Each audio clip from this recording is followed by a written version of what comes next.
येणाऱ्यांचे स्वागत करतात ती घराची दारे। आपले घर, बंगला, ऑफिस, फार्म हाऊस यासाठी सुंदर डिझाइन केलेली jumbo French door, safety door आणि तीही 18 गेज GI सेक्शन मटेरियल वापरून आणि 80 मायक्रॉन पावडर कोटिंग केलेली, संपूर्णपणे मेंटेनन्स फ्री।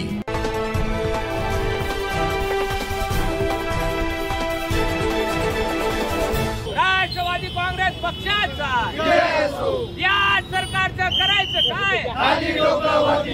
या सरकारचं करायचं काय?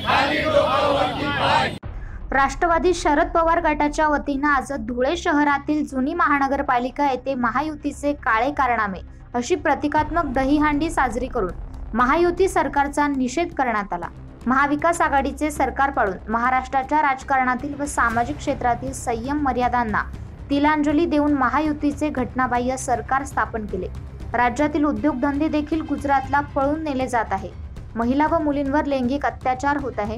राज्यातील बेरोजगारी वाढत असल्याचं यावेळी राष्ट्रवादी शरद पवार गटाचे धुळे जिल्हाध्यक्ष रणजित राजे भोसले यांनी सांगितलं।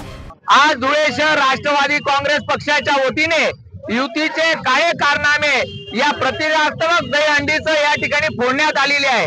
आपण काही दिवसापासून महाराष्ट्रामध्ये बघतोय महिलांवर, मुलींवर लैंगिक अत्याचार होत आहेत। या राज्यातले तरुण दररोजच्या दररोज बेरोजगार होत चाललाय। या राज्यातले उद्योगधंदे गुजरातला पळून नेण्याचं कारस्थान रचलं जात आहे। या ठिकाणी या राज्यामध्ये हिंदू मुस्लिम जाती धर्मामध्ये तणाव निर्माण करण्याचं काम करण्यात आलंय। या सर्व गोष्टी ज्या आहेत हे राज्य सरकारच्या, युती सरकारचे काळे कारनामे आहेत। भाजप सरकार असेल, या ठिकाणचं युती सरकार आहे। या ठिकाणी महाराष्ट्राचा स्वाभिमान दिल्लीच्या तख्तासमोर गहाण ठेवण्याचं काम करत आहे। तसेच या भ्रष्टाचारी सरकारचं करायचं काय, खाली डोकं वर पाय, राष्ट्रवादी काँग्रेस पक्षाचा विजय असो अशी जोरदार घोषणाबाजी करण्यात आली।